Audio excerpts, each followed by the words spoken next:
9 million, but in your schedule, we are still seeing outstanding debt of 2017 and 2018.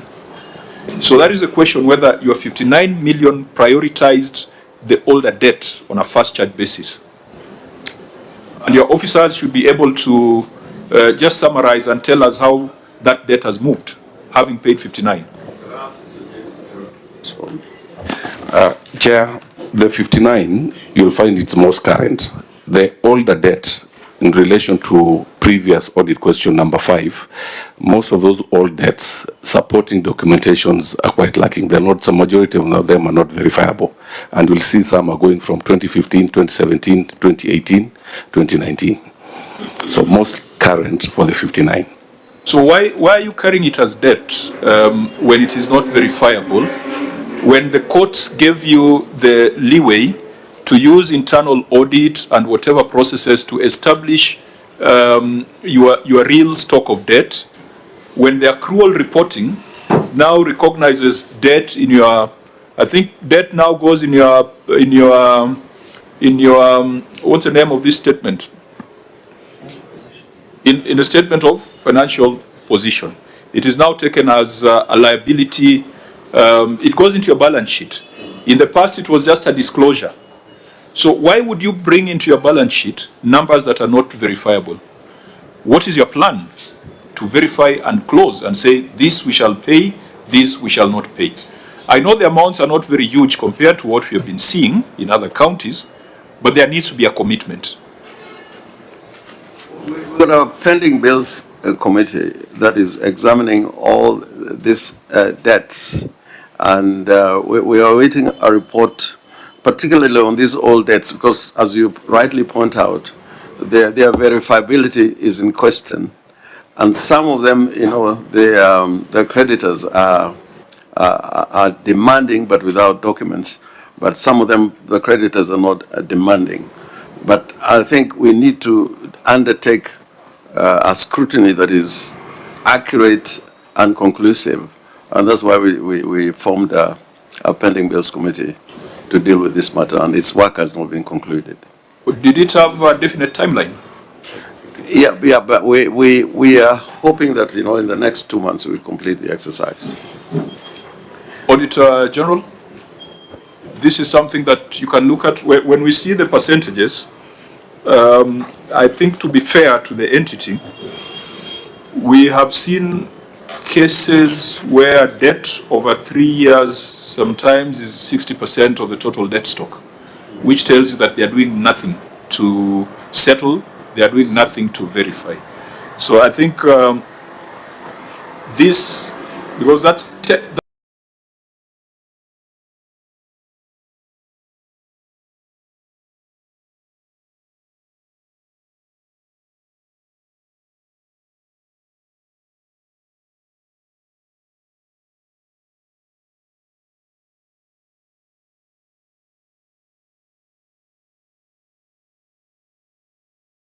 that was 10%. 184 was 10% of the total debt, which was greater than 1 year. So maybe we could ask you to look at this critically. Don't drop this observation, because there's still some 92 million outstanding. Keep it under serious view and advise us whether they've done the fast charge route in settlement of those bills.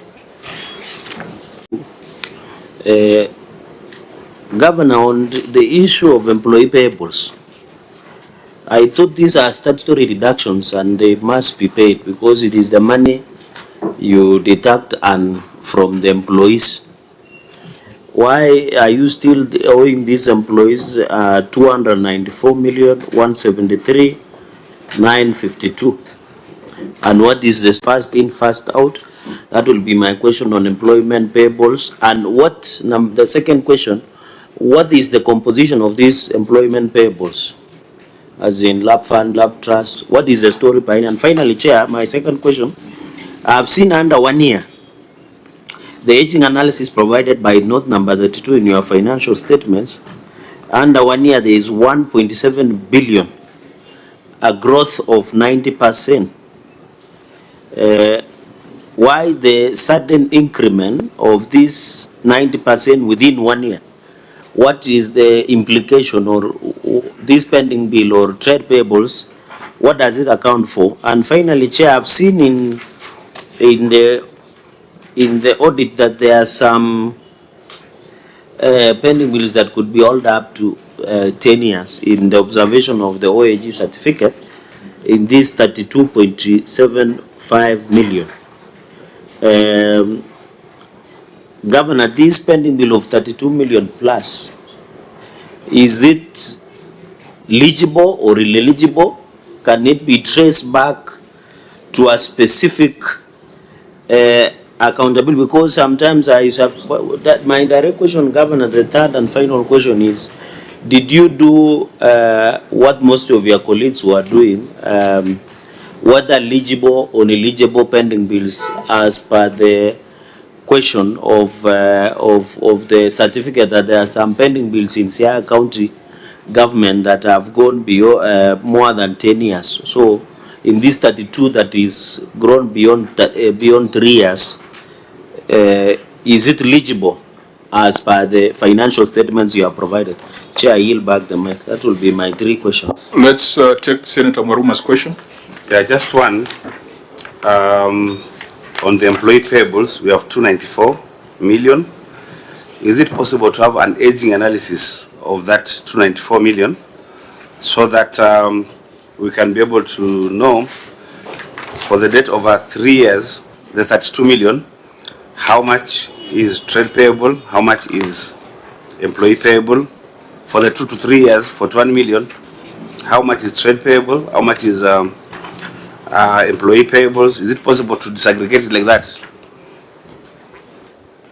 Okay. Governor?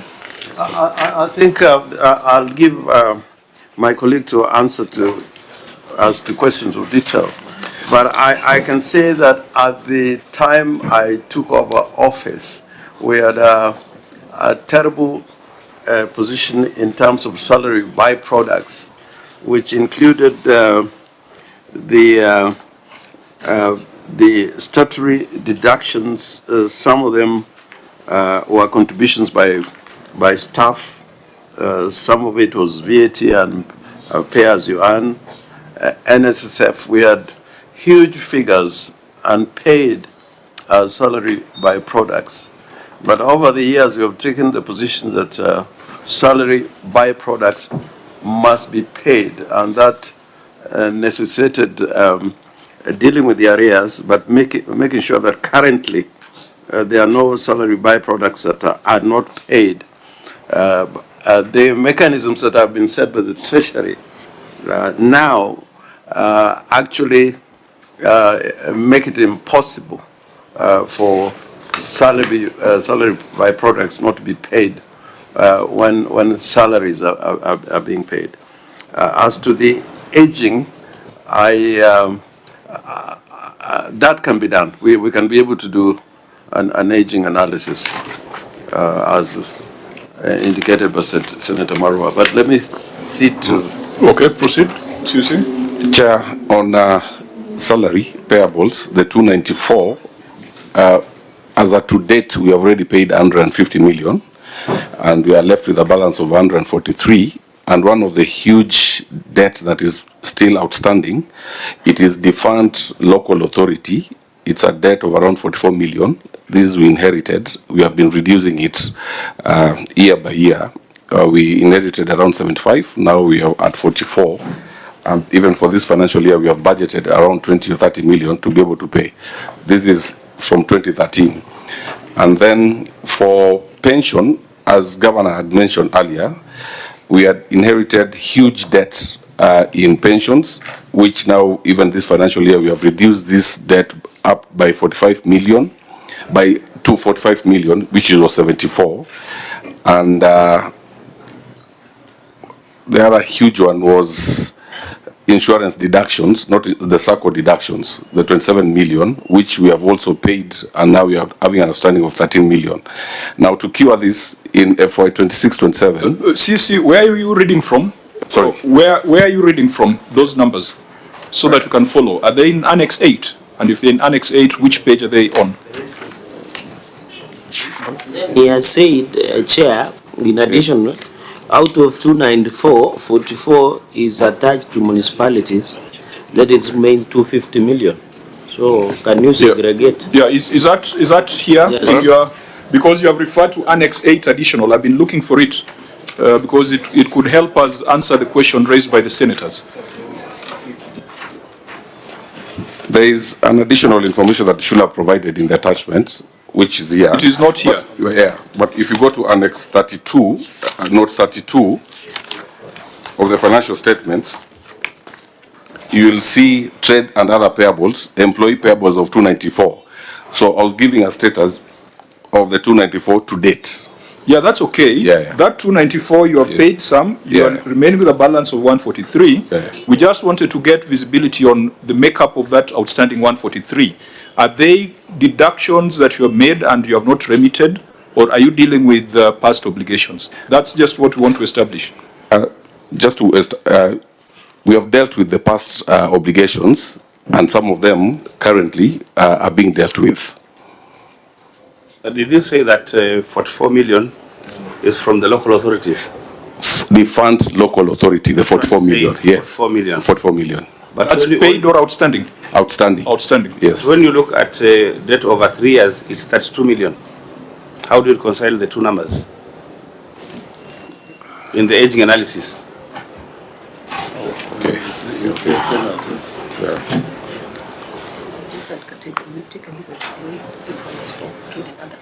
Yeah. Senator This thing Morgan. of defunct local authorities, you know, we once dealt with the issue of interest and penalties. So I'd like to know, is this, what you haven't paid, is it in that category of interest and penalties? Am I the principal amount? Because that will give us a clear picture where we are. Is it in that category of penalty and interest? I think it's all. It's on, all combined. Tell us what is principal and what is interest.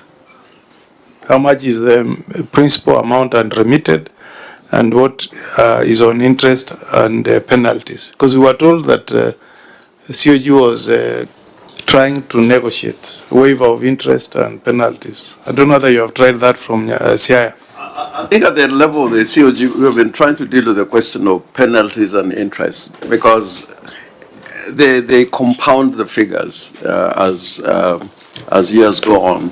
But at the time of payment, the entity to whom the money is paid, they don't segregate and say what you paid is penalty or interest. It's just a sum paid to the total due, which includes penalty and interest. Senator Morgan. Makueni, is it Makueni that told us that they had arrived at some agreement and they had been given some waiver? You remember they told us they had arrived at some arrangement. I don't know why, Governor, Senior Counsel, you have not made that attempt. We are in discussions, but Yeah. you know there are various entities. Because that will help you a lot in Yes. cleaning up your books. We're in discussions on this issue. Now, Clark, And then now the other problem is nobody knows what is principal. The way Governor is telling us is that you are not able to tell whether what you are paying is principal or it's interest and penalties. I think that's a big problem that needs to be dealt with. Yeah. I wanted the clerks just to go to the recommendations we made with respect to deductions and remitted, or the issue of defunct local authorities, because the House made a recommendation that the counties get some certificate from the pensions funds. Just get the exact wording, and then we can advise accordingly. As the recommendation has been said, I thought there was a document that the CEC was referring to, number one. Number two, in trying to reply to the question asked by myself and Senator Marumba in what is the composition, he has not indicated whether there is interest in this. So I thought that should be clear, because he only mentioned that 44 million was accrued in the defunct municipalities. So these 250 million, before we go for the recommendations of the certificates that we require, and he was reading a document, maybe you can give direction on that so that we can know the composition of the trade employee payable. Yeah, so we want to Clerk, you have the wording? Yes. Just read the wording and then we go back to the CEC. The committee recommended the following. 1, all county governments must provide a certificate of compliance from the country's pension schemes as proof of payment or non-payment of previous year's budget pension deductions to the control of budget before release of funds. 2, all county governments and their entities must prepare and approve budgets that are consistent with the repayment plans. As a precondition for approving budgets, the COB shall ensure that budgets incorporate the agreed repayment plans prior to approving county budgets. Furthermore, the COB shall ensure that the provided budgets are used for the intended purpose. 3, a county executive with a pension debt of 300 million or less shall repay the pension debt within one financial year effective financial year 2025-26. The last one, a county executive with pension debt of 1.5 billion and below shall, with effect from the financial year 25-26, make annual payments of at least Kenya shillings 300 million per year over a period of 5 years or until full settlement, whichever comes first.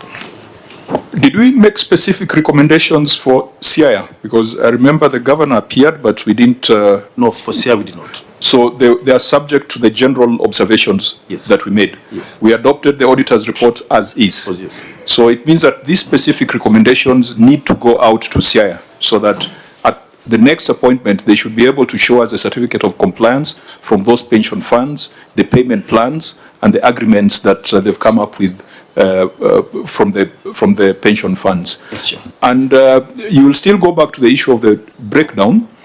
The question raised by Senator Mogany is, it's a double-edged sword, because that interest has been factored in the actuarial valuation in the pension funds. So if you go to negotiate to waive it, you're also affecting the funds. So it's a very dicey situation where we want the county governments to pay less, but the less they pay, the less the employees get in terms of pension benefits. So I think it's something which the chair of COG sat here and said it's a crisis that needs to be dealt with. And we all agreed that those are the engagements that the Senate wants to have with the COG, not those other extraneous matters. So let's go back to the details. CC, do you have the details of that 143 million? Chair, yes, we have, but it's not appended to the exhibits. Has the Auditor General had visibility on it? No. So it means we cannot take it because we are not doing the audit here. Auditor General, was there any paragraph where you flagged unremitted deductions in Siaya? Did you test whether the current practice, whether they are deducting and not remitting? Because I heard the CEC talk of some insurance premiums, etc. Are those for the current period, CEC, or those are for the past period? Chair, those are for the past period. For the current period, it is impossible to... All deductions have been remitted? Yes. Auditor General, is it something that you tested? Yes, we did, Chair. And you can state, you can give us the assurance that all deductions have been remitted? Yes, we did. We confirmed during our compliance audit and fine audits. The CEC is saying that now it is impossible to deduct and not remit. Maybe it can be a learning point. How are you doing it? Because other counties are deducting and not remitting. Maybe, Chair. Yes, Dr. Andogo? I just wanted to comment on that. We have rolled out a system, the Human Resource Integrated System, where the payroll is attached to the IFMIS. So that's why they are saying you cannot, because the statutory deductions are directly deducted from their payments. But that started in which financial year? From April 2026. April 2026. I think that is, yeah. So we'll see that in the financial statements for the next cycle? Exactly. Okay.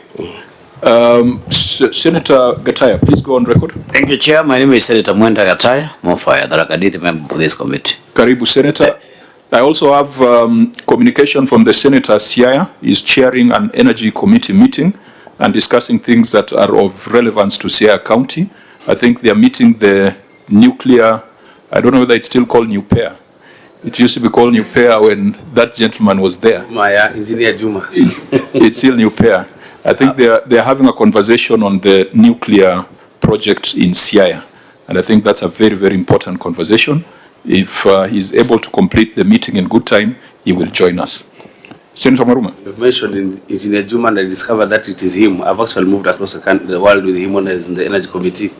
Interesting times. We meet again. Yeah, Are you conflicted? I'm not conflicted. Okay. Yeah, but Treasury, I'm wondering how that system is working. They deduct at source, but what is the extent?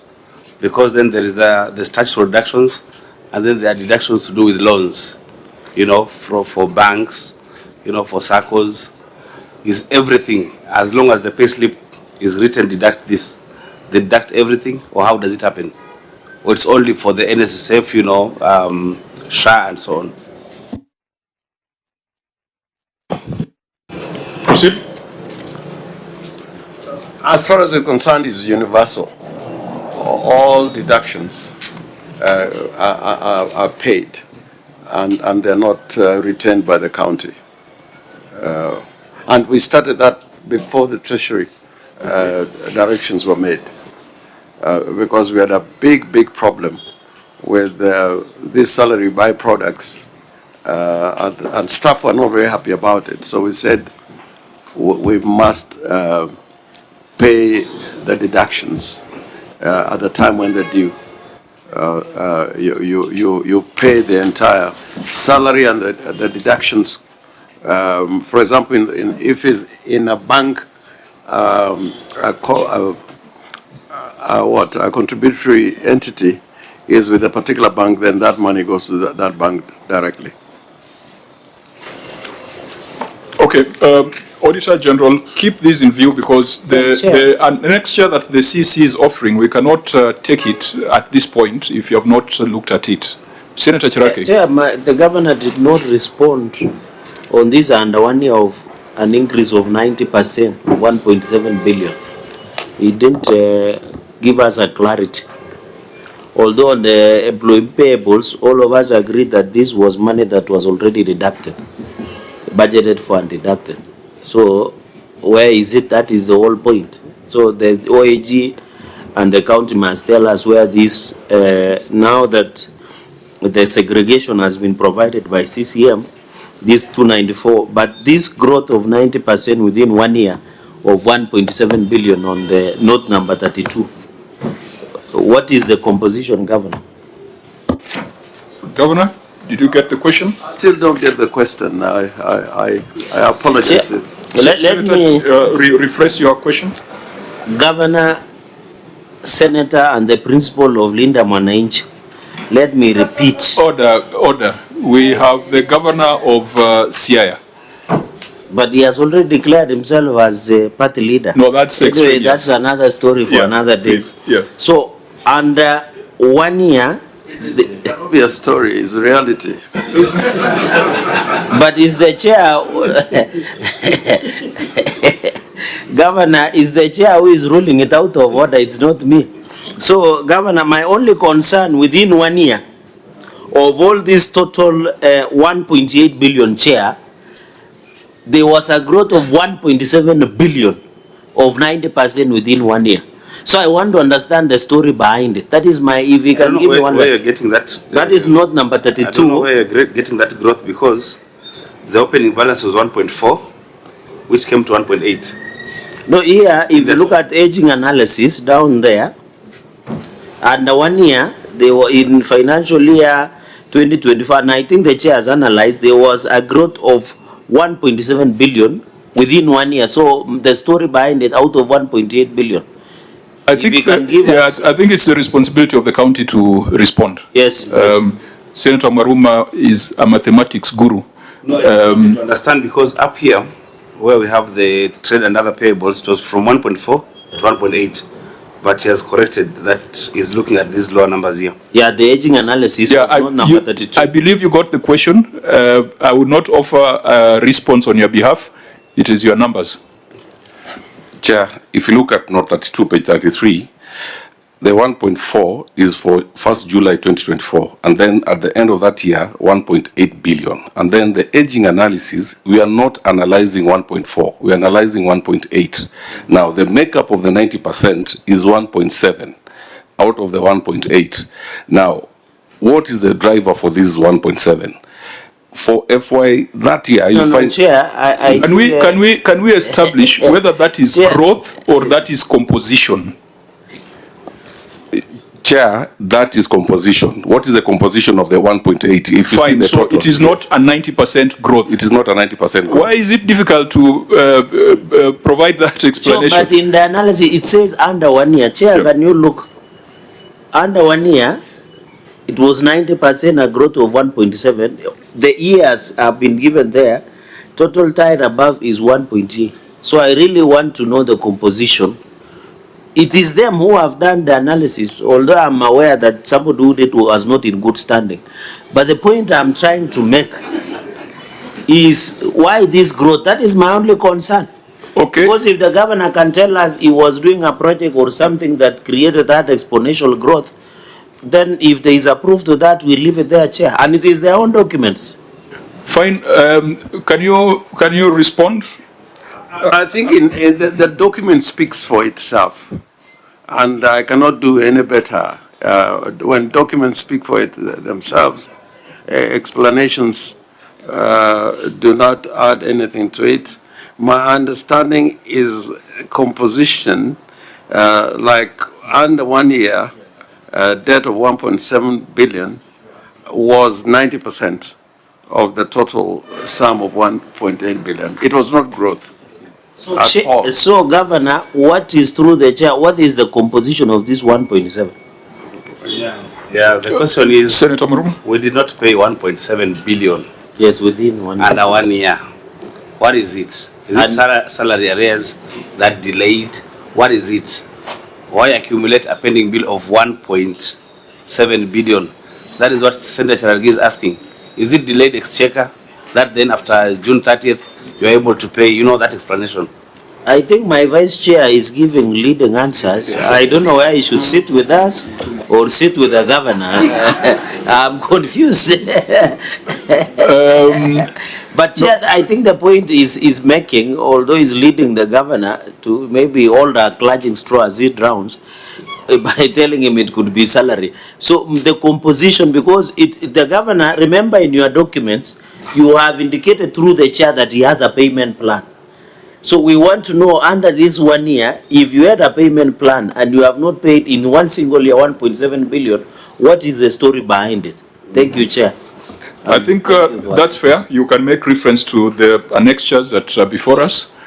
I don't think none of the questions from these senators is idle, so you have a responsibility to respond to them.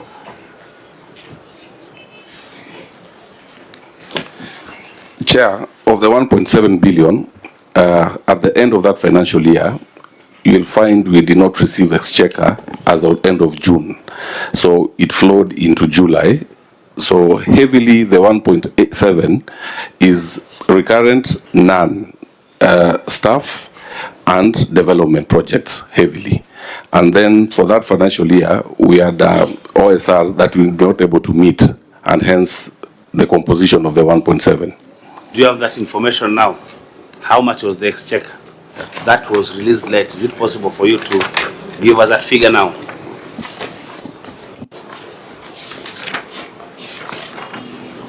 Proof that movement, because even if it was released at the cutoff of the end of financial year, there must be a view, because it's your money. The fact that the cutoff was the end, so where is it? Because, Chair, I can see a number of projects which you had linked with the earlier question on the issue of development projects, and he says part of the composition includes the projects.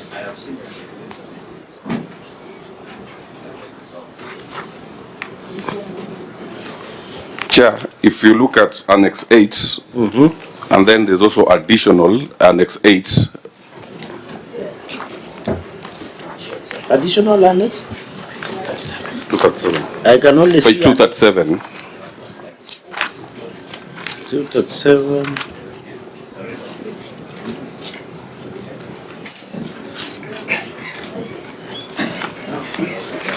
We are there.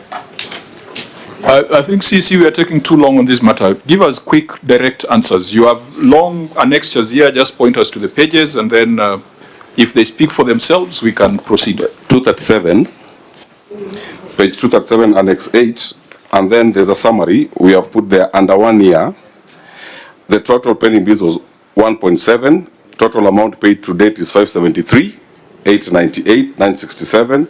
Outstanding balance is 1.1. That is the 90%. So page 237, Annex 8. Is that the document signed by, who are the signatories to that? Enoch and Cornell. Okay. Senator Gatai? Yeah, but just a minute, Senator Gatai. We thought we could attend a very serious business with Liaison, the two of us with Njong. We can represent you now that you are chair as well. Okay, I could grant you leave to deal with that, and you can leave at your convenience. Thank you, Chair. Okay, Senator. you could have Cherargei. also thanked Maruma for induction. Senator Cherargei. So Chair, so that is why, I don't know whether since his term is ending tomorrow, because in your presentation, you had said you owe 44 million municipalities, but here in the documents, and I think, Chair, that is why it was important, because if you see it is 50 million here. His document, page 237. Chair, that's why you were insisting to him that he should refer to something, because when he was answering us with Maruma, he says the defunction was 44 million, which I know that, but when you go to the document, just in passing, yes, it is 50,895,163.7 that was salary arrears for defunct and local authority, which forms part of employee payables. So, CC. So what I think what we can do on this particular matter, 90% of the debt was current. 10% of the debt was older than 1 year. Some of it has been settled. Auditor General, please keep this in view and let us know whether this 1 billion, the 90%, was settled in the year under review, or it has graduated to the next age band. If it has graduated to the next age band, then we'll have a problem. But debt within 1 year is fairly manageable. I think we have seen situations where some counties come here with debt older than 1 year, making up 60 or 70% of their total debt stock. So we can allow the Auditor General to look at this, scrutinize it thoroughly. Auditor, give us an assurance that when it comes to deductions, there are no deductions that are made and are not remitted to the statutory bodies. I think it's something that I believe is within the scope of the audit that you are doing currently. That is true, Chair. It was one of our subject matters during our audit, and it is still our subject matter. We are checking that all statutory deductions are being remitted in time. And if indeed we find any this time loud, we are still going to report on it. Thank you, Chair. So members, Senator Maruma, finally? On what Senator Cherargei was referring to, the 50.98 million, there's a figure down there, that amount paid is 6.5. I think that's how you're getting the 44 million. The only issue that is still pending is that when you get 44 million, it is not tying up with the figure of 32 million. They are varying. So we need to know which is which. Yeah. Okay, so let's keep this matter in view. Let's proceed to the other cross-cutting matter, because the third one is just the debt to revenue ratio, which stood at what percentage, Auditor General? Chair, the ratio stood at 27%. Against a baseline of? Against 20%. Against 20%. Yes. Again, we have agreed that in this financial year, you will do that assessment for all the counties, so that when you are doing a ranking of counties, PBO is working on something to rank counties on objective fiscal responsibility parameters. We are able to see where Siaya sits in the 47 counties. And I think we've also seen very, very bad debt to revenue ratios 60, 70%. So Siaya is at 27%. Perhaps, Governor, maybe on that, because this is a matter of compliance with the PFM Act and its regulations. You are involved in the new constitution, you are involved and you are on the scene when the current PFM Act was being processed in Parliament and when the regulations were being processed. We have a problem as a Senate where governors are treating regulations and legislation as suggestions rather than mandatory obligations. What do we do when the law requires you to be at a certain percentage in terms of fiscal prudence and you're beyond that percentage? Of course, we will make our own recommendations, but do you think this debt to revenue ratio of 20% is practical for county governments? I don't think it is practical, but at the same time, you know, if you expand the ratio, then the question of governance as to management of debt will be a little bit more complicated. So I think it is better to keep to the law as it is, instead of trying to expand that ratio for purposes of convenience. Because debt, even at the national level, management of debt has become a very big problem. And even at the county level, if debt is not managed, it means that a lot of people who work with the counties, including contractors, service providers, are not being able to meet their, their demands. But I rather, if you ask me personally, I think it should be maintained. We would be asking the Auditor General to give us a global view to see whether there is any county that has complied with that ratio, and maybe take on that conversation, because there is also another ratio here, the fiscal responsibility ratio on wage bill. The auditor indicates you're at 43% employee costs to total revenue. But if I recall the last time you were before this committee, you were below 40%. It seems to be growing. Auditor General, is it growing, this wage bill to total revenue? I thought Siaya was one of those counties that was still in the 30% region. Can you just read your finding on that? Because it's a substantive finding.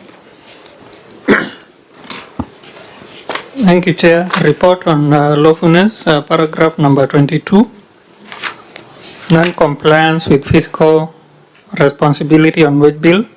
The statement of financial performance and as disclosed in note 9 to the financial statement reflects employee cost of Kenya shillings 2,975,810,506, representing 43% of the total receipts.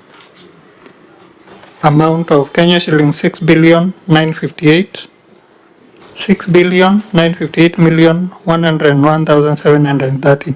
This was contrary to Regulation 25(1)(a) and (b) of the Public Finance Management County Governments Regulations 2015, which requires that the county government expenditure on wages and benefits for its public officers shall not exceed 35% of the county government's total revenue. In the circumstances, management was in breach of the law. Governor, what was your response to that? Yeah, maybe I needed your guidance, because looking for basis for qualified and accuracy in compensation of employees and reconcile salary arraignment payments and supported payment for insurance, the one you have indicated, why don't we combine all so that we handle on lawfulness and effectiveness, because all of them are related to the issue of employee compensation. Yeah, we'll deal with the HR issues. This then is the entry point. Okay. Let's get the governor's response. Governor. Thank you. The county government of Siaya acknowledges the Auditor General's observations regarding the wage bill as a percentage of revenue. The county takes fiscal responsibility requirements under the Public Finance Management Act and the Public Finance Management County Government Regulations 2015 seriously and provides the following clarification on the computation and compliance status. Clarification on the applicable. Sorry, Governor, which page in your I'm document? on page 40. I don't know whether I got it wrong. Paragraph 22. Okay. Yes, paragraph 22. Clarification on the applicable revenue base, which is Regulation 25, Sub-Regulation 1A and B of the Public Finance Management County Government's Regulations 2015, requires the county government's expenditure on wages and benefits for its public officers shall not exceed 35% of the county government's total revenue. The audit computation used total receipts of Kenya shillings 6.9 billion as the denominator, resulting in a wage bill ratio of 43%. However, the appropriate and consistent basis for measuring compliance with the fiscal responsibility principle on the wage bill, as applied in the county fiscal strategy paper and the budget preparation, is the approved budget revenue for the financial year. Using the approved budgeted revenue of Kenya shillings 9.6 billion as the denominator provides the accurate and policy consistent measure of the wage bill ratio as demonstrated below. Wage bill ratio computation, the county government's wage bill for the financial year 2024-2025 is computed as follows. Wage bill ratio is equal to the total employee costs divided by approved budgeted revenue times 100, which is equal to 2.9 odd billion. And that results into a 30% ratio. At the beginning of the financial year, the wage bill to budgeted revenue ratio stood at 33%. During budget implementation, the actual wage bill to budgeted revenue ratio was maintained at 33%, which is well within the statutory ceiling of 35% prescribed under Regulation 25, Sub-Regulation 1A and B of the Public Finance Management County Government's Regulations 2015 and Part 3 of the County Fiscal Strategy Framework. I come to the compliance with the fiscal responsibility principle. The county government of Siaya has complied with the fiscal responsibility principle on the wage bill. The 31% ratio measured against the approved budget revenue demonstrates a prudent management of the wage bill within the legal limit of 35%. The county continues to implement measures to contain personnel costs while ensuring staffing for effective service delivery across all departments. The variance between the audit computation of 43% and the county's computation of 31% arises from the use of different denominators. The county maintains that the use of approved budgeted revenue is the correct and consistent basis for assessing compliance with Regulation 25, as it aligns with the county fiscal strategy paper, budget estimates, and the framework used by the Commission on Revenue Allocation and the National Treasury in monitoring county fiscal responsibility. We further wish to state that the County Executive of Siaya recruited, implemented the overdue promotions and SRC salary reviews for all staff. This resulted to the general increase in the wage bill which is still within the recommended threshold. So really is a debate between what is the denominator. Governor, I disagree with you. The PFM regulation talks about revenue, and revenue is defined. I think the PFM Act, in definition of terms, revenue is defined. And I thought the argument would not be whether to use the budgeted revenue as a denominator as opposed to actual revenue. Because there are three numbers here. There is a 6.958 billion cited by the Auditor General. But when you go to the substantive audit observation on budget effectiveness, budgetary control and performance, there is another figure of 7.45 billion as actual receipts.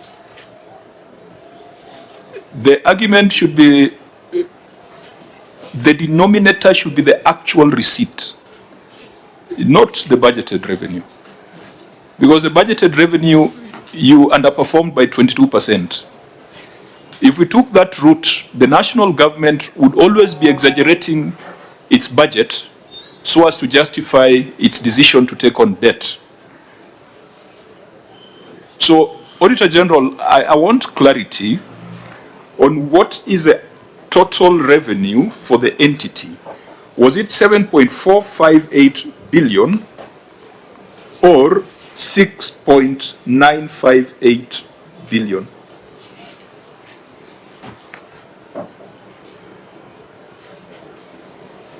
Your observation under budgetary control and performance, maybe just read it, budgetary control and performance. Because the base the governor is referring to cannot be the base, cannot be the denominator for computing the fiscal responsibility.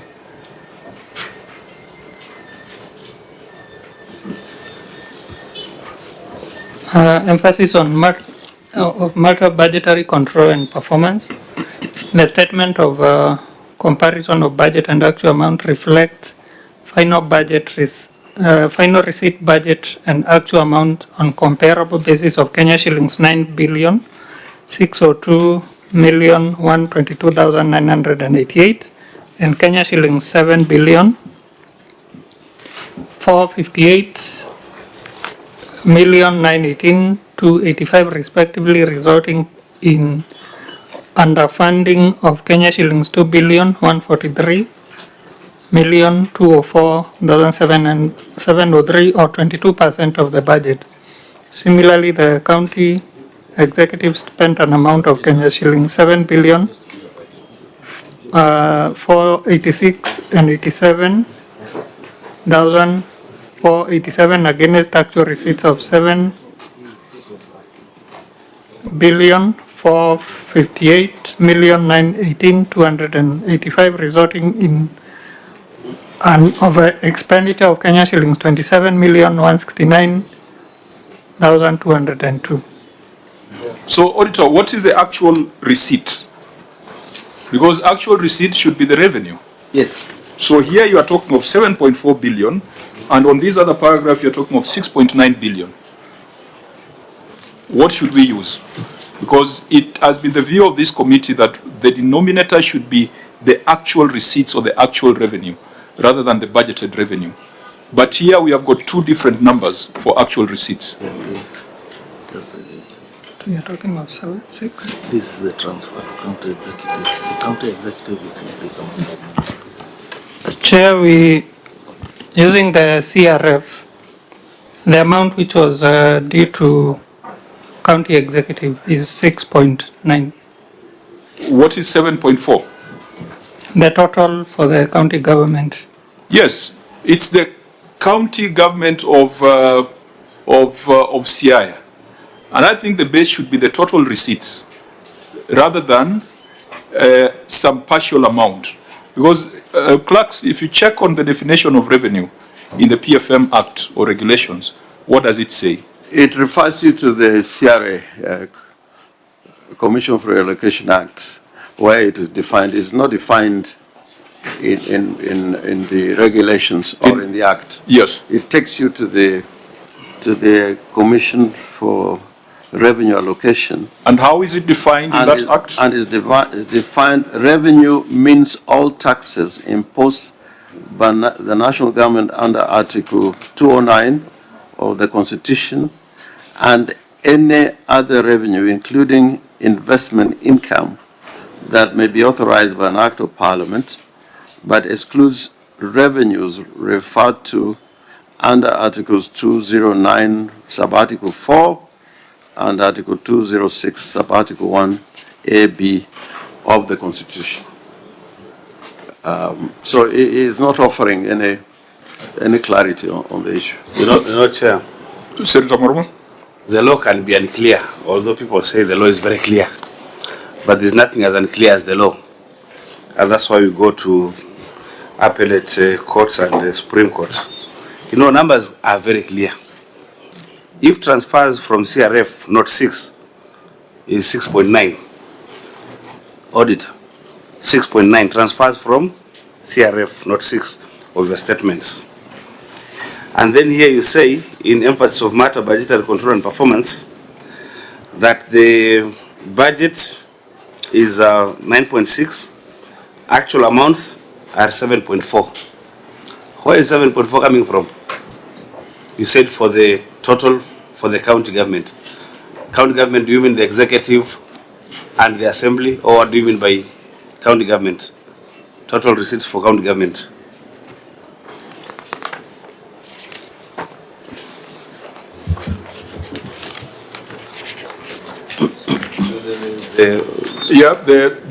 The variance between the two numbers. National Treasury? Yes, Chair. I want to give the definition of revenue as prescribed in the PFM Act. And it is indicated that county government revenue means all money derived by or on behalf of a county government from levies, rates, fees, charges, or any other source authorized by the Constitution or an act of Parliament. So I agree with you that the ratio should be on what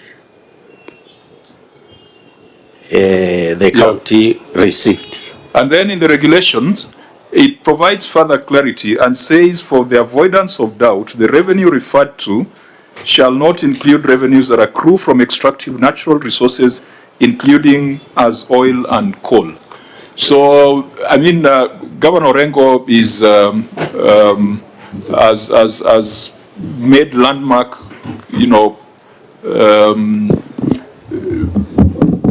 interpretations in the courts and even on the floor of the House. But on this, in terms of revenue, the Senate is guided by the total revenue, the total receipts, rather than the budgeted revenue. If you went budgeted revenue approach, the national government or county governments can do a lot of mischief, because all they need to do is to overstate their budgets, then borrow, and then they underperform by 50% in terms of raising of revenue. And then they will tell you, no, we are still okay because it was as per budget. So, Auditor, the only challenge we are throwing your way is that those two numbers must tie. The base that you are using for fiscal responsibility should be the same base you are using for budget performance, for analysis of budget performance. But whatever the case, even if we use that 7 billion, you are at 39.9%, which is still above the 35%. And even if you use the same base, because you have the same argument on the debt to revenue ratio, it's still slightly above the 20%. You are not too far off because we have outliers. We have counties. A county was here which was at 67% on that particular indicator. But please keep an eye on it so that it does not grow. And don't look for a favorable explanation for the growth. Just keep an eye on it. I want to concede from what the Treasury has read out from the county, from the Public Finance Management Act as to what is county government revenue. I think the definition is more akin to what you're saying, the Chair, as opposed to what I was saying earlier.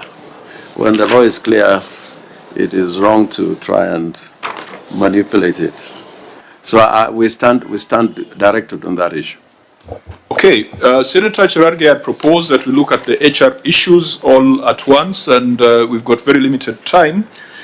We've got non-adherence to approved staff establishment, lack of human resource plans and policies, employees without personal numbers, unsupported recruitment of employees, failure to provide staff appointment and posting documents, of course, the non-compliance on fiscal responsibility on wage bill, irregular salary payments, and in the prior year, there were almost 10 paragraphs that relate to weaknesses in human resource management.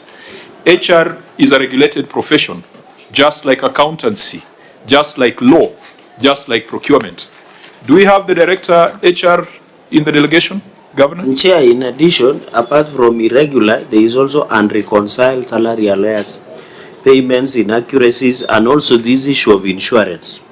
Because the CC Finance had mentioned something about insurance. So Okay. I think it's around 10 issues. So insurance could be more of procurement. Yeah. But do you have the HR director in the delegation? As we said earlier, we are holding professionals to account. HR is a regulated profession. The HR director of a county must be a member of a professional body. And if you've got 10 paragraphs on HR weaknesses, it tells you that there is some professional failure somewhere. Governor? Unfortunately, our HR director has been unwell and ailing over a long period of time. But I have the chief officer in charge of governance and several people in the department, the payroll manager, and many other people in the department. And the county public service board is here also. Yeah, we wanted to establish professional responsibility, the same way we did with the accountants. First of all, we deal with the professionals and ask them where they are failing in ensuring that the human resource, which really is the biggest resource you have in the county, why it would be mismanaged to have all these issues. But of the issues that you cited, Auditor General, are there anywhere you have found an explanation that is satisfactory on the HR issues, so that we deal with the ones that are still outstanding? So starting with non-adherence to approved staff establishment, Not yet, Chair. that is still outstanding. Yes. Who has responsibility for coming up with the staff establishment? Is it the County Public Service Board? Is it the executive?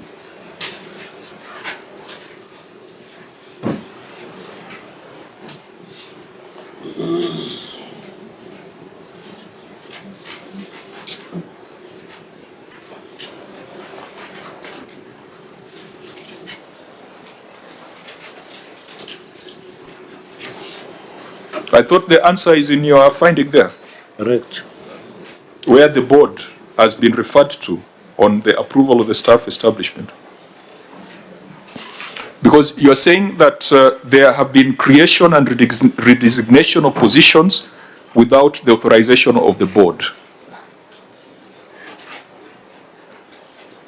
Isn't that the thrust of this audit finding? Non-adherence to approved staff establishment. Yes, Chair. Issue number 14 on lawfulness.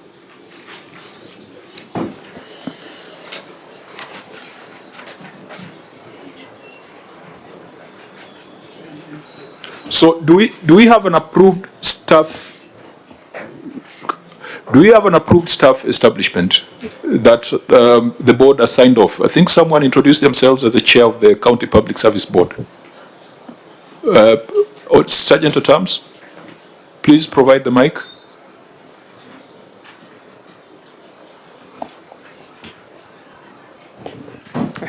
Thank you, Chair.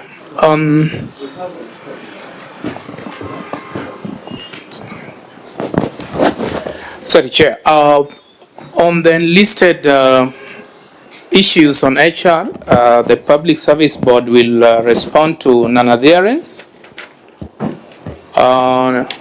lack of human resource policies, and the last one is unsupported recruitment of employees, Chair.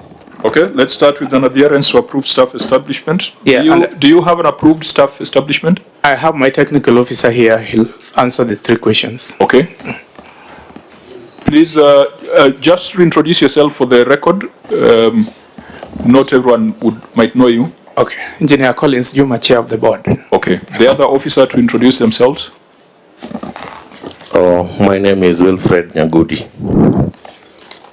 Okay. Can you, we have the written responses here, but we must be in the house at 2:30. So we just want to get a general overview. Unless, Governor, you prefer we go through the written responses.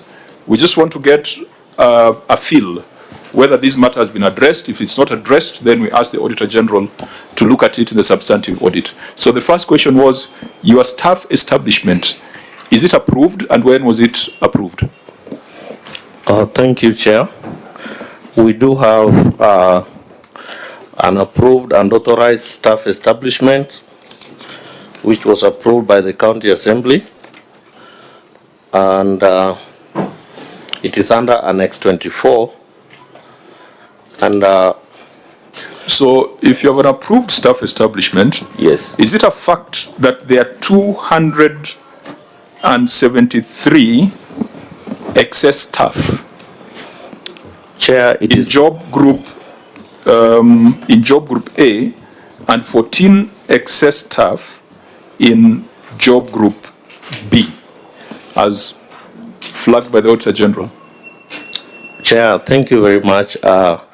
The truth of the matter is that, as already been discussed here, in our establishment we have officers who are from the defunct local authority, who are previously on scales but not job groups.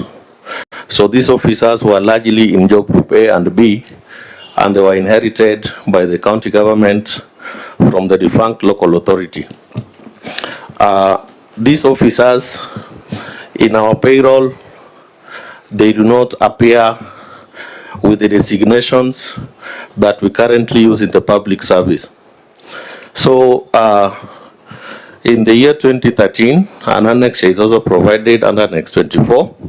The county government public service board attempted to rationalize their designations and job groups so that they could match the designations and job groups, and even that appears on our database. So in so doing, a report was done, but we later realized that this particular group of staff are protected by their CBAs, which did not allow variation of their pay or designation to their disadvantage. So most of them were given job groups and titles that were personal to themselves, and they've been transiting services with these protected packages. So these 276 and the 15 in job group A and 15 in job group B are people who came from the defunct local authority, and the issues have been historical. To add on to that, now you see your written response is a full page and a half. Yes. So I thought that your oral response would be shorter. You sound like you are going through what we are trying to avoid. That's the summary. What your officer is describing is that there is a problem that you are trying to solve.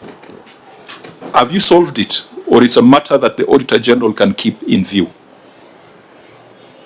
Because if it is solved, then you tell us this is the solution. If there are challenges in solving it, then you tell us so that the Auditor General does not mark this as resolved. The Auditor General can deal with it in the substantive audit. So, is it solved, or is it work in progress? It is work in progress. So do you want us to discuss how many steps you have taken and how many steps are outstanding, or we can ask the Auditor General to deal with that? I think it would be neater for us to ask the Auditor General to review this alongside the payroll audit that the Auditor General had conducted, I think 1 or 2 years back. OAG?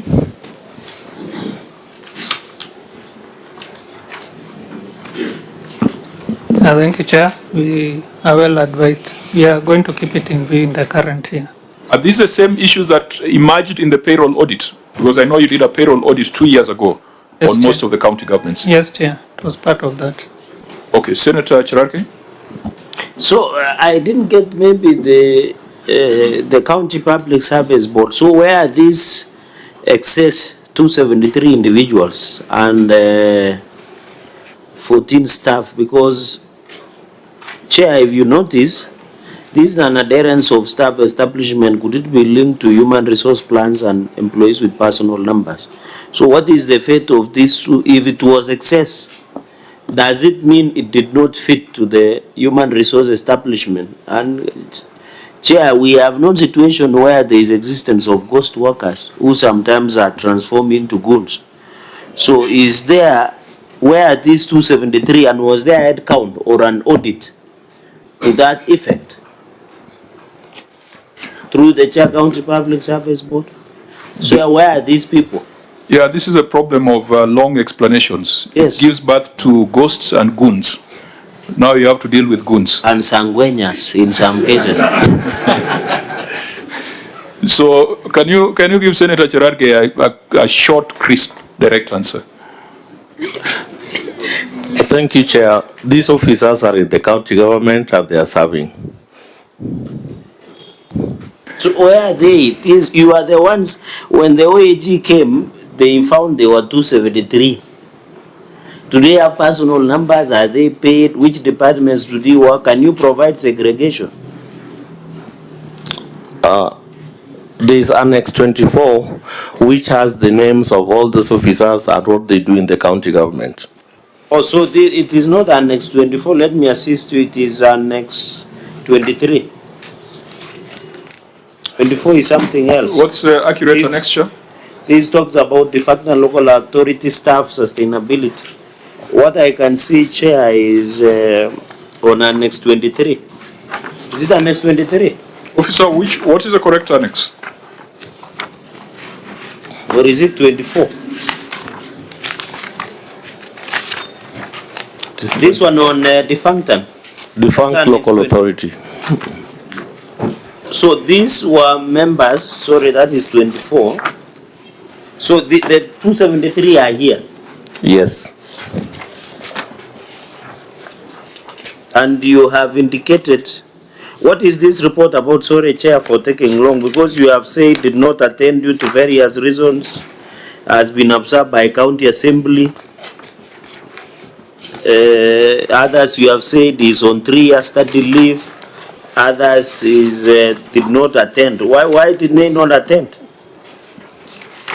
So does it mean they exist? Because if you are saying, Chair, if you look at this report that has been provided, employees who did not attend suitability interviews. So these who did not attend suitability interviews, what is their fate? One, you have said a number have been observed by County Assembly. Others are on study leave. Others did not attend this suitability interview. I think there are, Chair, there are a number of them. I think, how many are they? It has not been numbered. Even clerks, market attendant. So what is the fate of those who did not attend the interviews? Chair, that report is about stuff that the county government inherited from the defunct local authority.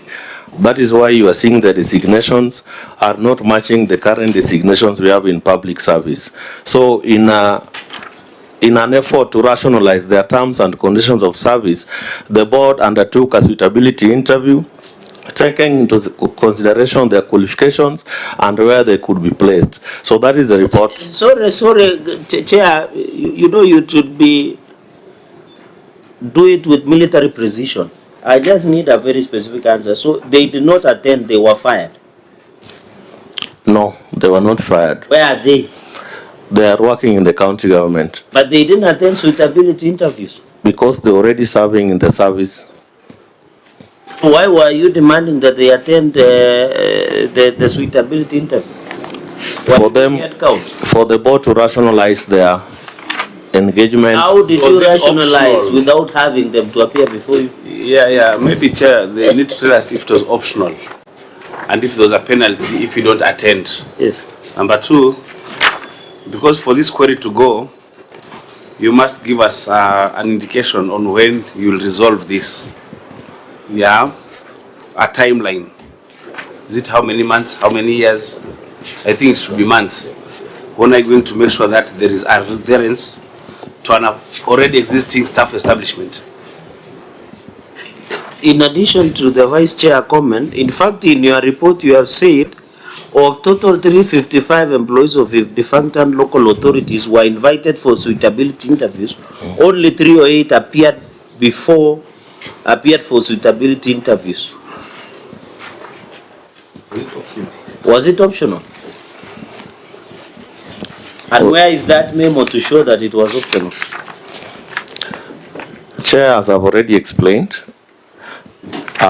you cannot alter the terms and conditions of an officer without their consent. Now, in so doing, the board sought to rationalize the terms and conditions of service of these people. And I said because of some legal bottlenecks, the implementation of that report did not take place. It was an effort we were taking to ensure that their qualifications and designations matches the designations in the public service. Now, members, when you look at the time, we will not make a lot of progress, because the other alternative would be for the governor to read his written responses in full, so that all those questions are addressed. But time will not allow us. We've got about 6 paragraphs that touch on policy, and practice. Can we go back to 1 or 2 issues that touch on numbers, where, for example, the insurance question that you are asking, so that the HR issues, which are more of policy and which are still work in progress, we ask the Auditor General to keep them in view, so that we can use the remaining minutes to deal with issues where the Auditor General has talked of irregularities involving financial matters. The policy issues can be kept in view. Maybe, Chair, in the interest of time, maybe we can find out if Siaya was among the counties we are giving view in terms of human resource, because I can see it forms basis of almost 60% of the audit queries. Maybe because I can see Chair will not be doing justice, because the County Public Service Board of Siaya has scattered around the issue. Because we really want to know where these 273 are. Because if the County Public Service Board would give us a precise answer, we would just leave it there. But you can see has gone ahead under Annex 24 to even talk of something you are not aware of, legal bottlenecks, which is not the explanation that was given to justify the excess of 273 employees. Senator Muruma? There's this one also, Chair, paragraph 16 on page 11, where we have some employees without personal numbers. Is it related? Yeah, what is the reason for employees not having personal numbers? Okay, whether they come from the defunct authorities or they are newly employed. We need to get maybe just 1 or 2 sentences answer. Yes. As we keep it in view. Yes. Okay. If you can say that, we leave it there. This one of employees without UPN? 449 employees? Can I ask the Country Secretary? Yes, please. Be very precise. Thank you, Chair. In around February, Siaya was running 2 payrolls, which was the one on high risk for employees with UPN and for manual employees who did not have UPN. From then on, the Cabinet took a position that we only work on a payroll with all employees, and so we embarked on a system to ensure all our employees now have UPN. Since, as per Friday last week, we have had all our employees being processed for UPN, a total of 1,332 who did not have a UPN number. We have got about 90% of them who now have numbers, and we are now integrating them into payroll. We have also additionally engaged also our casuals, who are a special category, who are also going to get payroll numbers as allowed by the high-risk system. So in short, all our employees now are working, and we're working quite closely with the Ministry of Public Service to ensure that we are aligned to the Treasury and the Public Service. Auditor General, can you confirm that in your verification that is the case? You had cited 449 without UPN? Thank you, Chair. From where we stand, we are still having a variance, and from the response, it would require us to go and verify the same from the HRIS. So we still have a variance on those employees who are here to get UPN numbers. Okay, to avoid splitting hairs, I think the problem, might be able to place our finger on the problem if we look at paragraph 17 on unsupported recruitment of employees. Just read your finding on that, unsupported recruitment of employees. Thank you, Chair. Paragraph number 17, unsupported recruitment of employees. Review of human resource records and correspondences maintained by the Siaya County Public Service Board revealed that 608 employees were appointed between 7 January and 10 February 2025. However, the audit was not able to confirm the authenticity of the recruitment process, since supporting documents such as advertisement, shortlisting records, interview minutes, and appointment letters were not availed for audit review. Management explained that the records of the County Public Service Board were submitted to the Ethics and Anti-Corruption Commission as per the copy of inventory dated 24th September 2025. In the absence of these records, the legitimacy of the recruitment process and the authenticity of the employees could not be confirmed. Governor, do you think it's necessary to go through the 1.5 page of response, or you could highlight the key facts? Because, as I said, we are placing our finger on the problem. EACC is doing an investigation on unsupported recruitment of employees. And if this is a matter under active investigation, it tells you maybe it's a reason why you have all these other many problems on HR, all these many other paragraphs. So, Governor, maybe just take us through your response, maybe highlighting the key points. Then we'll ask EACC how far they've gone with that investigation. The county government of Siaya acknowledges the Auditor General's observation concerning the 608 employees whose recruitment records could not be immediately availed during the audit. The county is committed to transparency, accountability, and the full cooperation with all oversight institutions, including the Auditor General and EACC. The 608 officers in question were recruited by the Siaya County Public Service Board on various dates between the financial year 2023-2024 in accordance with this statutory mandate under the County Governments Act. The recruitment process followed the applicable procedures at the time, including advertisement, shortlisting interviews, and issuance of appointment letters. The apparent discrepancy in dates, that is January to February 2025, arose because of the integration of these officers into the county payroll, and that coincided with the national government-sanctioned migration from the legacy payroll system to the new human resource information system. During this system migration, the platform automatically generated new entry timestamps reflecting the date of data capture and onboarding into the new system. That is January 2025, rather than the original dates of recruitment and appointment in financial year 2023-2024.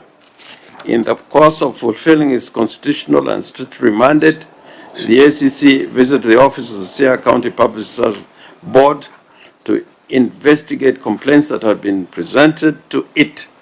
During this visit, the ACC officers collected certain original documents relating to recruitment in question to aid their ongoing investigations. As a result, the specific records requested by the audit team were not physically available at the County Public Service Board at the time of the audit. The County Public Service Board provided the audit team with a formal inventory of documents taken by the ECC dated 24th September 2025 as evidence of handover. The county government and the County Public Service Board are fully cooperated with the ACC investigation and continue to do so. The county remains ready to facilitate access to any records still in its possession or to support the retrieval of records from the ACC where legally permissible to enable the audit process to be concluded satisfactorily. The recruitment of 608 officers was undertaken by the County Public Service Board, which is legally mandated body responsible for the appointment in the County Public Service under Section 59 of the County Government Act. The board followed the prescribed procedures for recruitment, including public advertisement vacancies, shortlisting of candidates, conduct of interviews, and issuance of appointment letters to successful candidates. In the absence of certain original records during the audit, was duly due to their lawful handover to the ECC for investigations. The files are currently with the ECC, and the Annexure 27 is an inventory of documents taken by the ECC dated 24th September 2025. And I just want to say in summary, if this matter is kept in view and fully scrutinized, I think it can be resolved. By the way it looks at the moment with documents not being fully in the hands of the county, it would not be easy for us to establish the audit query. But I can assure the committee that we are on the right side of the law insofar as these recruitments are concerned. So EACC, you are investigating something related to this matter of unsupported recruitment. What is the update? Yes, thank you, Chair. I've confirmed with our Central Nyanza Regional Office, which covers Kisumu, Siaya, and Vihiga counties, and this matter is still under investigation. It is at an advanced stage. Because these documents were handed over on the 24th of September 2025. So it's almost 1 year down the line. The question is, I know we didn't put it in law, but if it's establishing whether employees were properly recruited, do you need a year to do the investigations?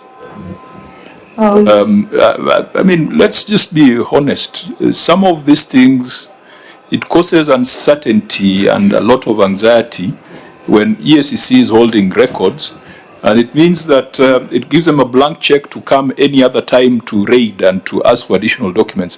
How do we address this thing of an elastic investigation? Yeah, thank you, Chair. Before maybe Christine answers. Okay. Isn't it possible for EACC to photocopy the documents and certify them and return the other documents so that the other government agencies really can use them, like for auditing? Because September 25th is about the time that auditing is going on. Maybe before EACC, Chair, this is under investigation. I think whether regularly or irregularly the 608 employees were employed is until after investigations have been done.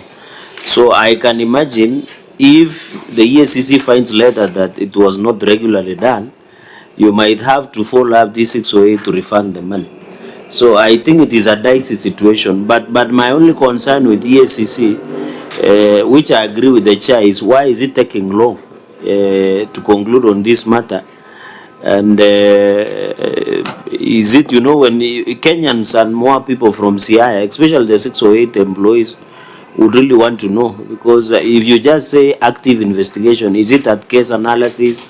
Has the file been forwarded to ODP? We are not saying you disclose the ingredients of the case, but what stage? Is it case analysis? Is it forwarded to ODPP? So that you don't also, maybe, my thinking, some of these 608 employees could be critical, essential staff. So the fact that they remain uncertain, it means it will affect the service delivery to the people of Siaya. Yes, Thank you, Chair. I'll start by answering the question by Senator Maroma about the certification of documents. The advice that we normally give to entities before they hand over documents to EACC, they're supposed to do copies and retain their copy so that we don't stop statutory processes like the audit process. On the question of how long it takes, when I say a matter is under active investigation, I mean that maybe interviews have been recorded, not to disclose much, not at analysis. The investigation is already ongoing, and we are trying our best to fast track the process so that we finalize this investigation and forward the matter to DPP. Thank you. Remember, we made a resolution to invite the EACC before this committee, and we resolved that it will not be a 1-hour presentation of a paper.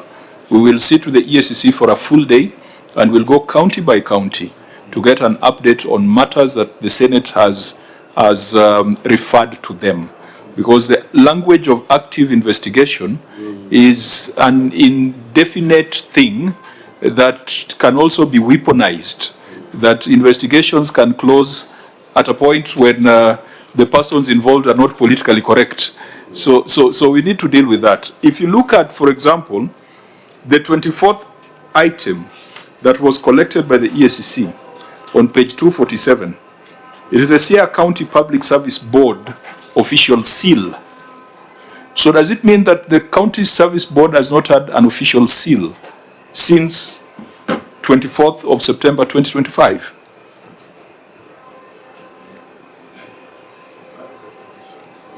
Can you give him the microphone?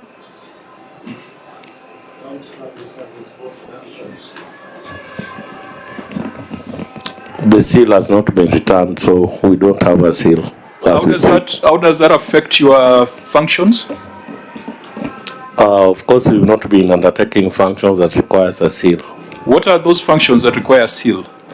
There are certain reports that sometimes we are required to send to the assembly, and issues of mainly that one, and even the minutes of the Public Service Board. So we just have the minutes, but they're not sealed. Senator Muruma? Yeah, Chair, I'm just following up on the response by Christine that they advise the entities to photocopy the documents before they cut them away. Auditors, are you able to use photocopy documents from the entities?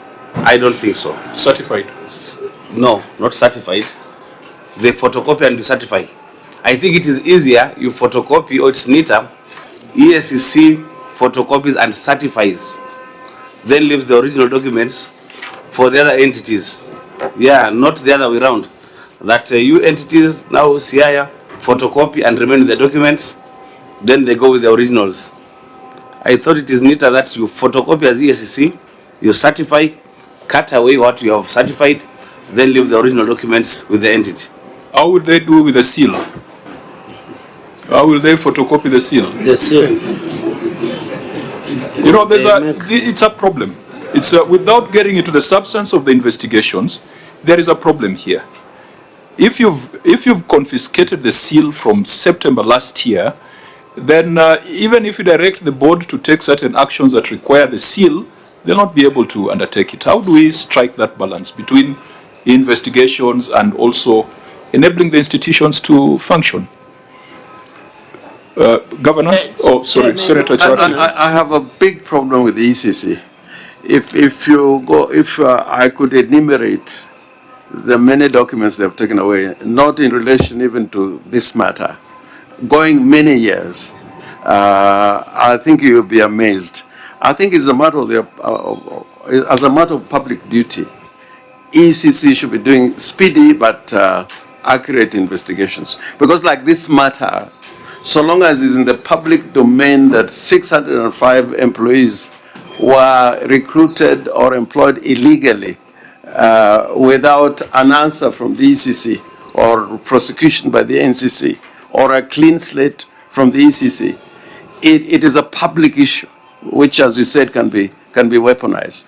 So I plead with ECC, and they know the records they have taken from Siaya, and it becomes very difficult to undertake some duties and responsibilities when you don't have original documents. And probably what Honorable Maro is saying, certify copies of documents in certain circumstances can even be admitted in court.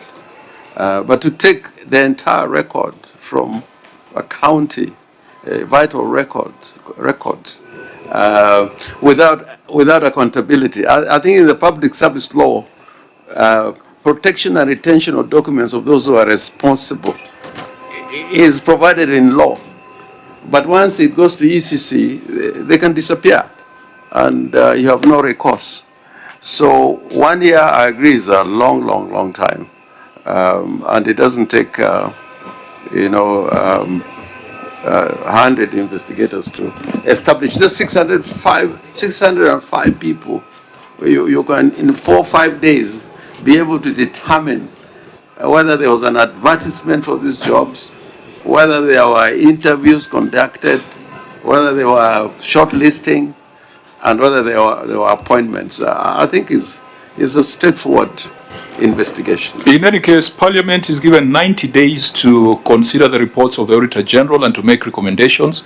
If Parliament can be given timelines, then I believe all institutions also need to be given timelines. Otherwise, we are going to affect operations in counties. Maybe, Governor, out of 6 or 8 employees that are in question, how many are on contract? Because I can see in your advert they are supposed to have been given 3-year contract and 1 year has lapsed.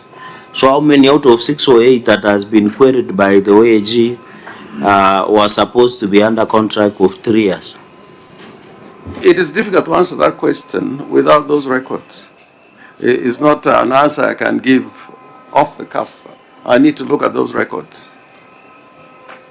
Now, members, let's do a quick, so these HR issues, it then could indicate that as long as these investigations are ongoing and as long as the auditors don't have visibility of certain records, it will always remain an open audit issue. So please keep in view all this, and if you still don't have the records, if ESCC or the entity cannot agree on certification of copies, please raise it again in the next audit cycle. Now, so in HR, which is a regulated profession, we can see that there are issues. In legal, which is another regulated profession, the Auditor General tells us that there are weaknesses in the legal department, where 25 million was paid as legal fees to various firms, but the Auditor General says the county executive did not have a substantive county attorney during the year under review. Governor, has that been fixed? Fixed. The county attorney is here. County attorney, please go on record. You are the evidence to resolve this matter. Can the county attorney be tabled? Chair, I confirm that I am the county attorney. My name is Velma Maumo. When were you appointed? I was appointed on 13th of May, 2026. 13th of May, 2026. That was not too far away. So, Auditor General, you'll confirm that it is a substantive appointment compliant with, I hope those are not the records that the EACC has. County Public Service Board, how did you recruit a county attorney when your seal is with the EACC? Because this is a position that needs approval of the county assembly. We appoint a panel. That panel must be approved by the assembly. Yes, I just want to find out whether these require the seal. The appointment of the county attorney is not done by the County Public Service Board. So it does not require the seal of the Public Service Board? It doesn't. Okay. There were also weaknesses in the internal audit function, where the Auditor General says that the number of employees were far below what is required in the staff establishment, and that the staff in there were not members of professional bodies. Governor, what is the status on that? I think the internal auditor is here. Can I lay her table her? You can table the internal auditor. Yeah, thank you, Chair. It's true, we have a lean staff. Be upstanding so that we're able to see you. Sorry. Yeah, thank you. It's true we have a lean staff. Sorry, my name is Jennifer Ogola, the Director Internal Audit, as well as Secretary to the Audit Committee. We have a few staff, as indicated by the external audit. But we've already done a request. We've shared the same with the governor, and the governor has directed the county secretary. Let me just stop you for the sake of time and go to the specific matter in the audit finding. Information from management indicated that the officers carrying out duties of the internal audit were employed as ward administrators and deployed to the unit, casting doubt on the effectiveness of the unit. Were you employed as a ward administrator? No, sir. I was employed as the Director Internal Audit. So were there secondments of ward administrators to the internal audit function? Yes, there was, but there has been resignation of the same. So you no longer have ward administrators as internal auditors? No, we don't. With effect from? I'm not so sure of the date, but he has been resignated. It was one person, or it was several people? Yeah, it was one person. Did that ward administrator have any financial background or skills? Yeah, he has a part 1 of a CPA and is an undergraduate in commerce. So Auditor General, keep this in view because this is a matter of extreme concern. Internal audit is an extremely important function that you just cannot get a ward administrator hired on completely different competencies coming into internal audit. I think someone introduced themselves as the chair of the audit committee, because you're the ones who provide some oversight to the internal audit function. Have you approved the charter for internal audit? Yes, Chair. I'm FCP Bernard Sierra, Chairman of the Audit Committee. I confirm the audit committee is now in place and we oversight the internal audit function. How many of your internal auditors are members of ISPAC or the Institute of Internal Auditors? So far we are two members who are no, leave alone the board. Leave alone the board. I mean, there's a gazette notice on how it's to be constituted. I'm talking about the technical team, the internal auditors. Is there any of them who's a member of ISPAC or a member of the Institute of Internal Auditors? Yeah. Like the director, the director is a qualified accountant and also a member of the internal audit. How many of them have that professional qualification? Because that's the query here. How many are accountants? How many are accountants?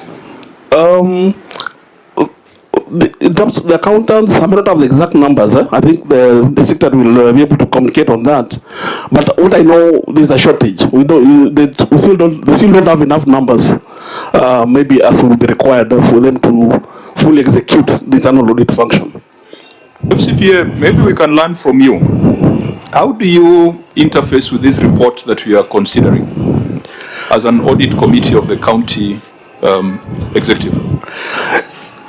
Thank you, Chair. Actually, the requirement is, if you look at the PFM Act, the expectation is before the financial report is even submitted to the external auditors, it should pass through the internal audit. Then the audit committee is able to look at it. But that has not been happening. I think there's been a weakness on that. What is should? It should, isn't it? You said it should pass through. Yes. So the question is, does it? Not yet, not at the moment, but we are trying to push for that to be happening. Okay. Because I think that's the best practice. It should pass through the internal audit, then internal audit reports to us, because we offer the oversight. You know, we are independent of the county as audit committee members, so that we are able to give some kind of independent opinion or input before it goes now to the external auditor, who is the OAG. But that has been lacking, and I think that's one area we've already discussed, and maybe going forward it should be implemented.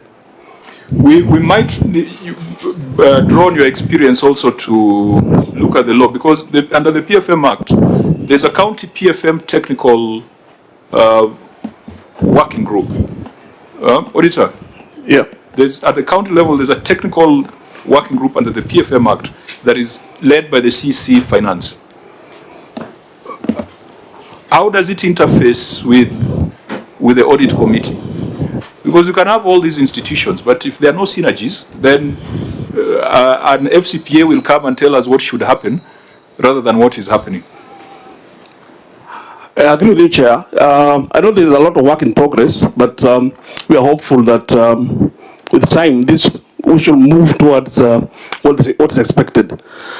In this regard, we even had an opportunity to have a meeting with the governor himself, and we explained this, and we want to believe that moving forward, some of these things should be implemented, especially maybe the period under review. Senator Morumo? Chair, I also want to understand the query. You know, the auditor is querying that the people who are deployed to work as in the internal audit were ward administrators. Did you find out the qualifications for the ward administrators? Because you can have ward admins who are accountants. So is the problem deploying ward admins to the internal audit or the qualifications? Did you check the qualifications? Because one can be a ward admin, but an accountant. Yeah, I think that has been explained by the secretary, who is also the director of the internal audit department. And I believe, because for us as a committee, we don't have opportunity to interact with all the staff per se, because we operate largely through the committee meetings. We also have our committee meetings where the top auditors from the department come and present to us. So I mean, we may not have the exact view of what we need to have is to get the qualifications for the 12 officers working in the internal audit department, because there is that part of qualification and the part of bridging the gap according to the staff establishment. Correct. Auditor General, this is a matter that should be kept in this view. document, I'm sorry, volume 4, there's an exhibit showing the entire establishment for of the internal audit. Yeah, with the qualifications. Yeah. So I think also going forward to have a view that can help the other counties. I don't know whether you've got an association of audit committees of the 47 counties, or how you come together. We'd like to get your feedback on effectiveness of audit committees across the 47 counties so that we can tighten legislation. I know there's a problem around remuneration. That's why some counties are struggling to get the right people to sit in those audit committees. But then there's also this other thing of, you are saying what should happen in practice. But if it's not specified in law, then the CEC will just submit the financial statements to the Auditor General without sending it through you. So maybe it can be a conversation at another level where you can lobby the Senate or the County Assembly on the relevant legislative amendments. I agree with you, Chair. In fact, as a matter of fact, there's an ongoing review of some of these requirements of the PFM Act regarding the internal audit functions, both for the national and the county government, because this is a weakness that has been noted across the board, both at the county level and also at the national level. Okay, Governor, if your internal audit function is working well, these issues of verification of pending bills, issues of HR and verification of your staff, internal audit is able to do some of these things, flag them early so they don't arise when you come to the Senate.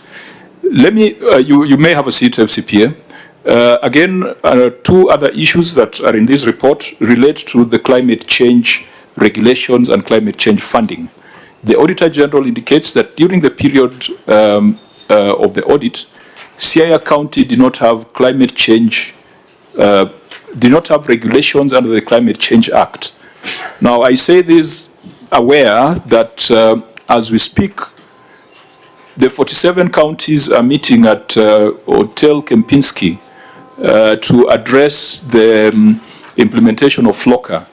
And I believe that there must be a representative from Siaya County in that meeting. How can we not have regulations? Because it is those regulations that underpin the fund. How can you have a fund without regulations? Can we just deal with those two issues? They are two separate issues, lack of funding and lack of regulations. Well, we don't have regulations as noted in the audit query, but we are at an advanced stage of preparing these regulations. And maybe the next, if you are given a timeline, we can be able to come before you next time with those regulations in place. What is the challenge on the regulations? Because the rest of the counties have come up with regulations. I know that under FLOCA there was some funding for capacity for counties to come up with the relevant legislation and regulations. Why is Siaya an outlier?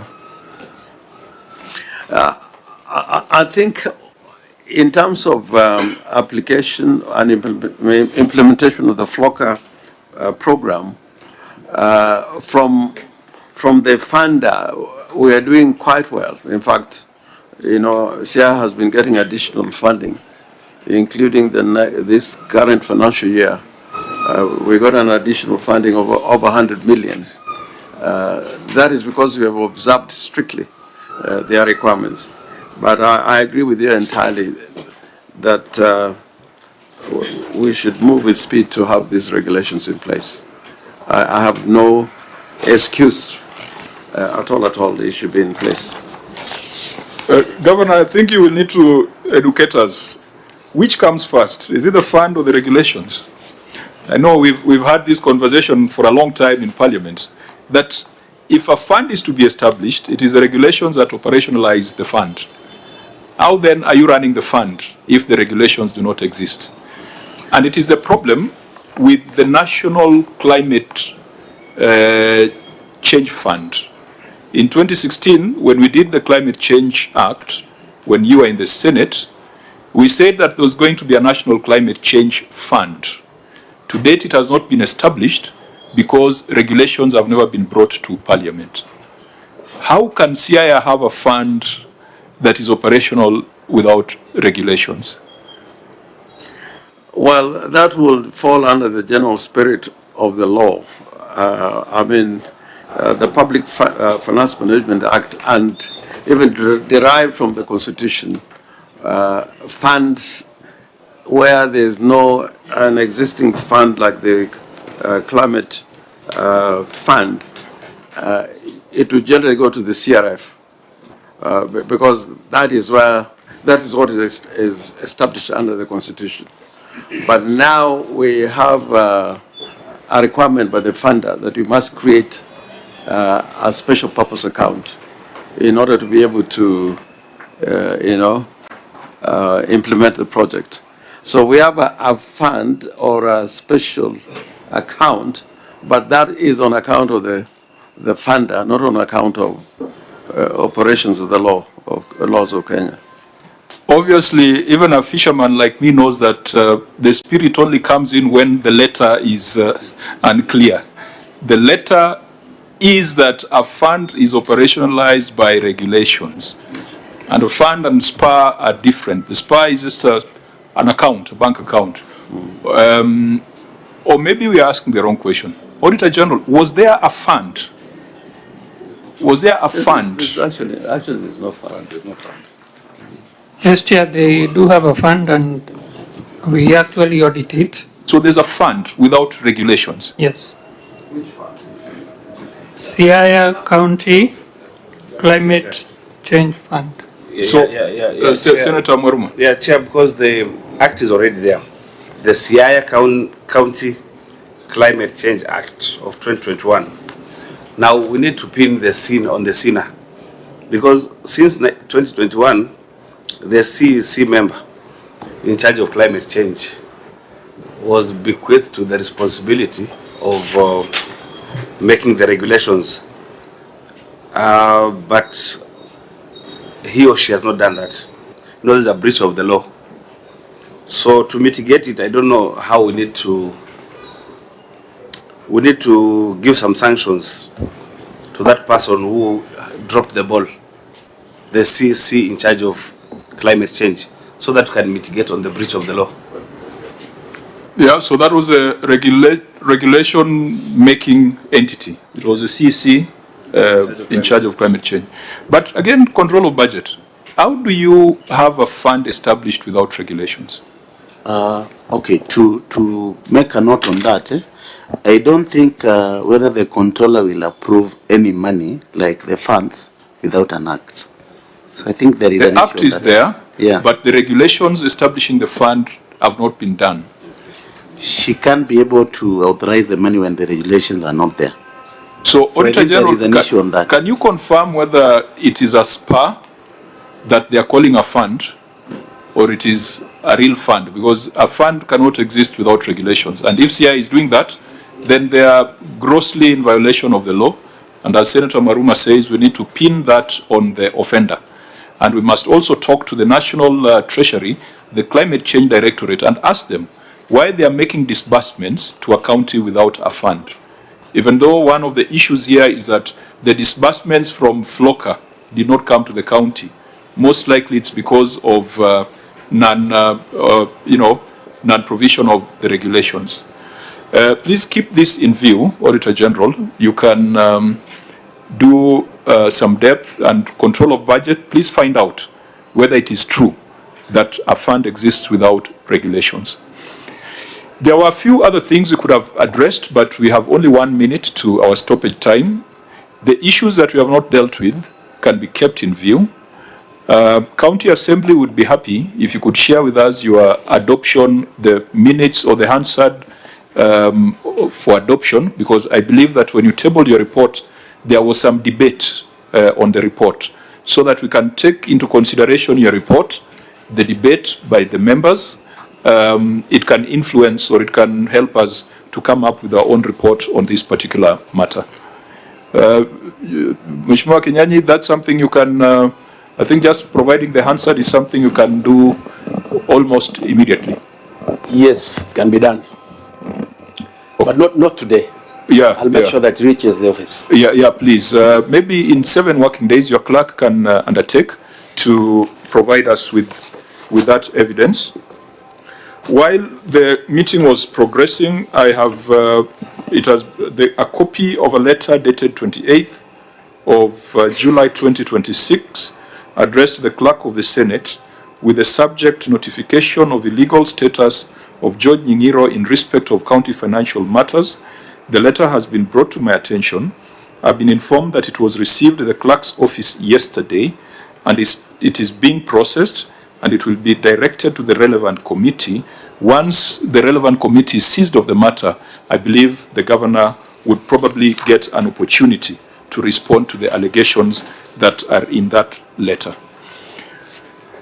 The We were not able to go into the receiver of revenue statement. Perhaps, again, we'll ask the Auditor General to keep the issues raised that, in the receiver of revenue statement in view and report on them in the next audit cycle.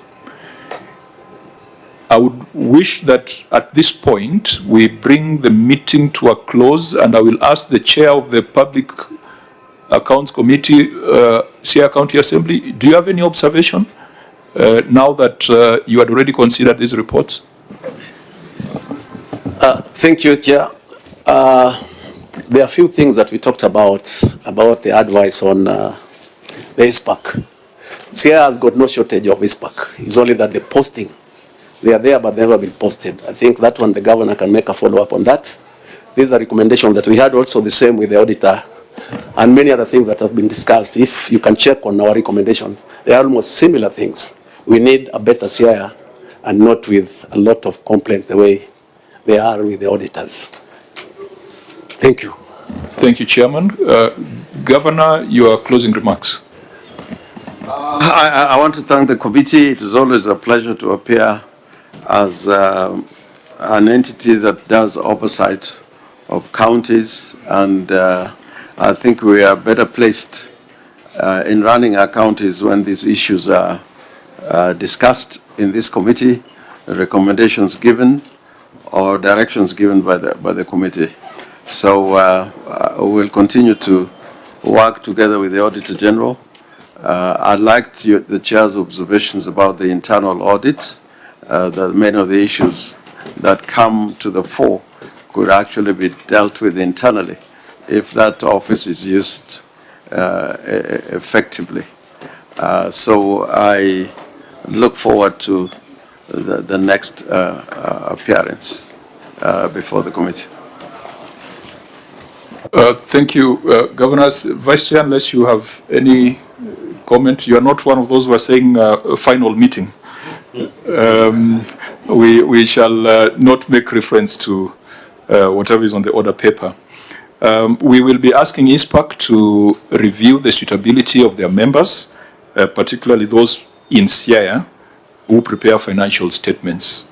We will also be asking EACC to provide us with an account on the matters that have been referred to them over the years with regards to Siaya, and we'll expect the CEO of the EACC to appear before this committee. We must address some issues without interfering with investigations, but we must also ensure that investigations do not cripple the operations of counties. We'll ask the Auditor General to keep a number of the matters here in view and report on them substantively in the financial year 2025-2026. We look forward to a day when Siaya will have an unqualified opinion, and it is very possible. It's very possible. If the accountants do the right thing and accrual basis of reporting, it's possible.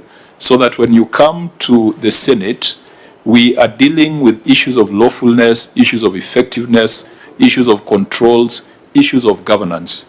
I've seen some issues in this report, variation of tender by 256,000. You know, those are not things that should be coming to the Senate. Those are not things that the auditor should be asking questions and not getting answers on. So we hope going forward, the quality of the reports will improve, and therefore the quality of the conversation at the Senate will also improve. But if we are still looking at small things around variation of contracts, numbers not adding up, then we'll still be stuck in additions and subtractions. I look forward to further engagement with the Siaya County Executive and Siaya County Government as a whole. Governor, you left us in the Senate to go and make a difference in Siaya. We wish you well in that pursuit in Siaya County. Can I just say that when I assumed the office of governor, a lot of our reports were adverse. We have moved generally to unqualified reports, but we have also had some unqualified reports. So there's progress. Yeah, so allow us to whip your officers and let them not take it personally, because when we whip them, that's when they realize that they can't hide behind the governor. Over the years, officers have been hiding behind the governors, saying that the governor will take the fire. We shall direct fire to to people with professional responsibility. The meeting is adjourned, and then our next meeting will be by notice.